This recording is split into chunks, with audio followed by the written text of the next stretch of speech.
जय जिनेंद्र. पूर्णार्घ जैन ग्रंथवाचन अर्घ 5 भाग 67.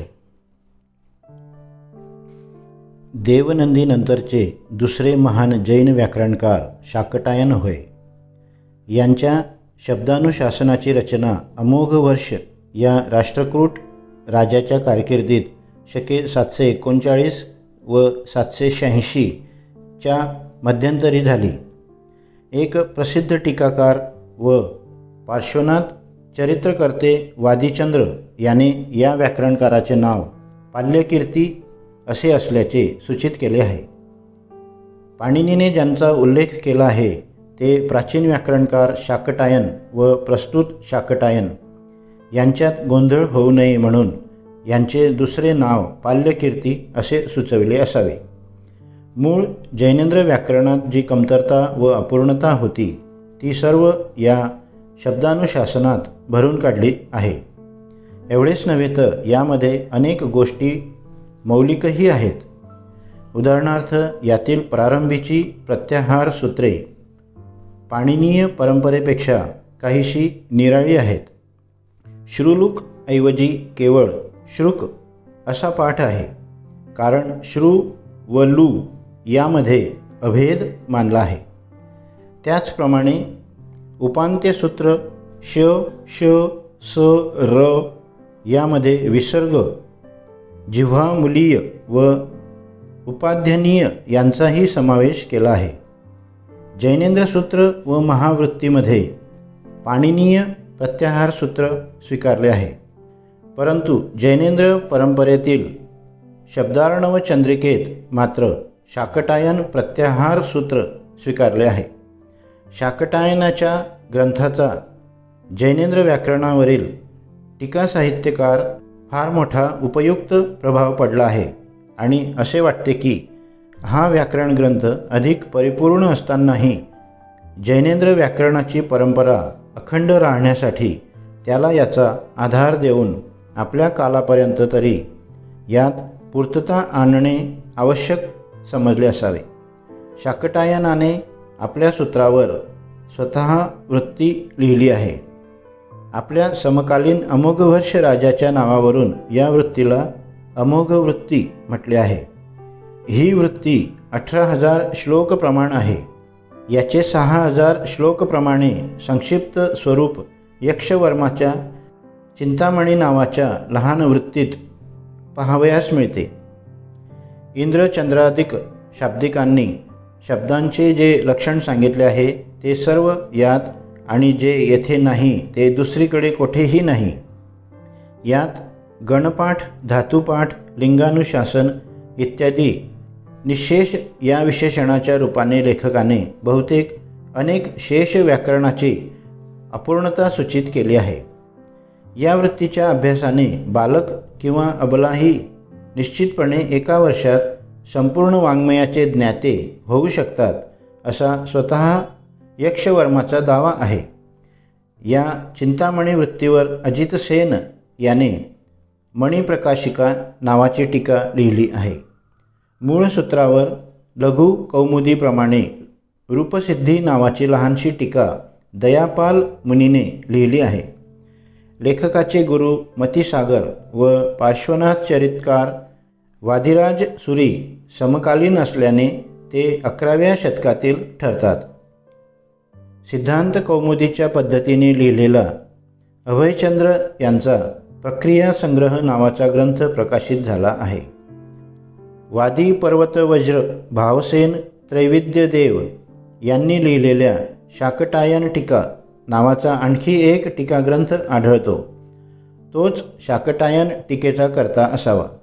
प्रभाचंद्राने अमोघ वृत्तीवर लिहिलेला एक न्यासग्रंथही आहे, परंतु आतापर्यंत यातील फक्त 2च अध्याय मिळाले. चातुवृत्तीमध्या या ग्रंथातील व समंतभद्र चिंतामणी विषमपद टीका यातील अवतरणे सापडतात. मंगरसकृत प्रतिपद नावाच्या आणखी एका टीकाग्रंथासंबंधी उल्लेख मिळतो. शर्ववर्माकृत कातंत्र्य व्याकरणसूत्रापासून आणखी एक तिसरी व्याकरण परंपरा निर्माण झालेली आढळते. यांचा लेखनकाल निश्चित नाही, तरी हा ग्रंथ शाकटायनापासून पूर्वीचा असून अतिप्राचीन आहे, कारण त्यावरील टीकाकारांची परंपरा सुमारे 8व्या शतकातील दुर्गसिंहापासून सुरू झाली आहे. कात्यायनाने पाली व्याकरणाच्या रचनेमध्ये का तंत्राचा उपयोग केला आहे. याच्या रचनेत अनेक वैशिष्ट्ये आहेत व यातील परिभाषा ही पाणिनीपेक्षा पुष्कळच वेगळी आहे. यातील सूत्रसंख्या 1400पेक्षा जास्त आहे. दुर्गसिंहाच्या वृत्तीवर त्रिलोचनदासकृत वृत्तीविवरण पंजिका आणि त्यावर जिनेश्वर शिष्य जिनप्रबोधकृत वृत्तीविवरण पंजिका दुर्गपद प्रबोध असे 2 ग्रंथ आढळतात.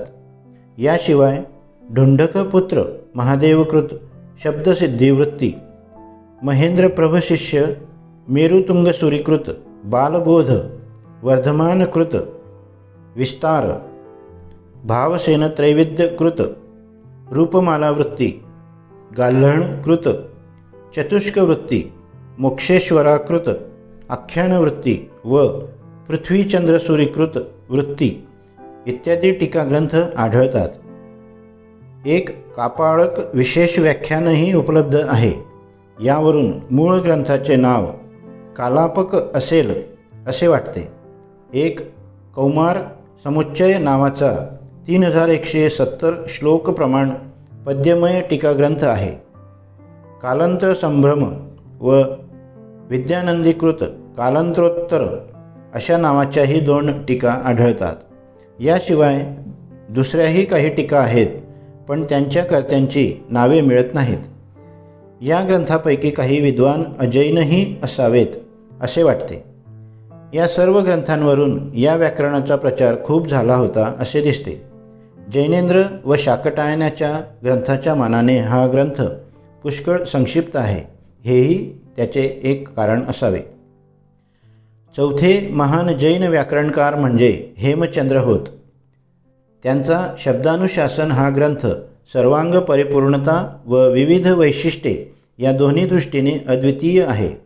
या ग्रंथाची रचना चालुक्यवंशीय गुजरातचा राजा सिद्धराज जयसिंग याच्या प्रोत्साहनाने झाली होती. त्यामुळेच या ग्रंथाचे नाव सिद्ध हेम शब्दानुशासन असे ठेवले आहे.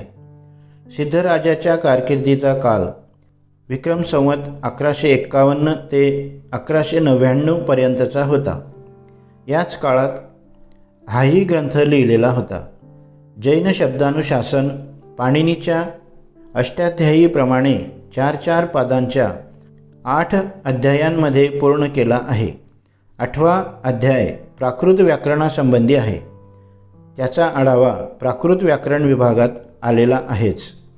संस्कृत व्याकरणासंबंधी 3566 सूत्रे असून त्यात अनुक्रमाने संज्ञा, संधी, कारक, समास, आख्यान, कृदंत व तद्धित या प्रकरणासंबंधी निरूपण केले आहे.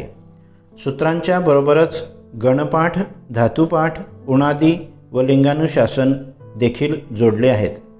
त्यामुळेच हा ग्रंथ सर्वांग परिपूर्ण झाला आहे. सूत्ररचनेत या ग्रंथाचा शाकटायनाचे विशेष अनुकरण केलेले दिसते. या ग्रंथात पूर्वकालीन जैन व अजैन व्याकरणकारांचा काही ना काही छाप दिसून येते. यावर स्वतः लेखकानेच 6000 श्लोक प्रमाण एक लघुवृत्ती लिहिली आहे. ही सर्वसामान्याच्या उपयोगासाठी असून दुसरी 18000 श्लोक प्रमाण बृहत्वृत्ती विद्वानांच्यासाठी लिहिलेली आहे. यात व्याकरणकारांचा नामनिर्देश करून त्यांच्या मताचे विवेचन केले आहे.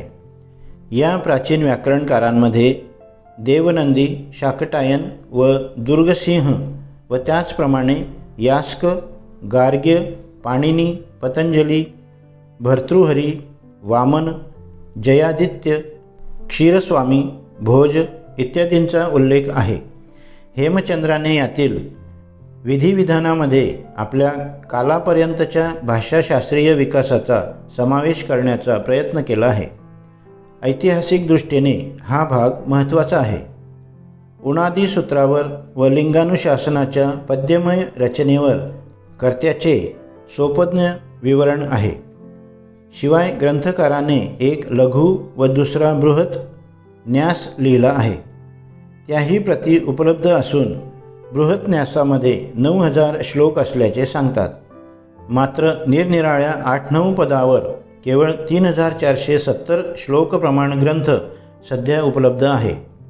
हा संपूर्ण व्याकरण ग्रंथ 1.25 लाख श्लोक प्रमाण आहे. याशिवाय आणखी 20 महाकाव्य ग्रंथाची रचना करणाऱ्या या लेखकाचा हा एवढा विशाल व्याकरण ग्रंथ पाहून सामान्य माणसाची बुद्धी चकित झाल्याशिवाय राहत नाही. शिवाय या व्याकरण सामग्रीची समाप्ती येथेच होत नाही. हेमचंद्राने आपल्या द्वयाश्रय काव्याच्या पहिल्या 20 सर्गामध्ये या व्याकरणातील उदाहरणे क्रमशः सादर केली आहेत. या ग्रंथावर टीका टिप्पणी लिहिण्याची संधी दुसऱ्याला उरतच नाही. तरी देखील त्यावर मुनिशेखर सुरीकृत लघुवृत्ती ढुंडिका, लघुन्यासावरील कनकप्रथकृत दुर्गापद व्याख्या, विद्याधरकृत बृहत्वृत्तिका दीपिका, घनचंद्रकृत लघुवृत्ती अवचुरी, अभयचंद्रकृत बृहत्वृत्ती अवचुरी, जिनसागर दीपिका अशा या ग्रंथांच्या विविध प्रकरणासंबंधी सुमारे 2 डझन टीका उपलब्ध आहेत. यावरून या ग्रंथाविषयी विद्वानांचा आदर, लोकांमधील आदर व प्रसिद्धी या गुणांची कल्पना येते. याशिवाय मलयगिरीकृत सोपज्ञ टीकेसहित शब्दानुशासन किंवा पुष्टी व्याकरण, दानविजयकृत शब्दभूषण अशा अनेक संस्कृत व्याकरण ग्रंथांची रचना झाली आहे. परंतु त्यात वरील ग्रंथाचेच अनुकरण झालेले असून रचना व विषय यासंबंधी मौलिकता आढळत नाही. प्राकृत भाषांचे व्याकरण वेळोवेळी विभिन्न लेखकांच्याद्वारे रचण्यात आले आहे. प्राचीन भारतीय व्याकरणकारांकडून काही ग्रंथ रचण्यात आलेले आहे. ते पुढीलप्रमाणे आहेत. 1. प्राकृत प्रकाश वररुची. 2. प्राकृत लक्ष्मणचंड. 3. प्राकृत व्याकरण हेमचंद्र. 4. प्राकृत संजीवनी वसंतराज. 5. प्राकृत कामधेनू लंकेश्वर. 6.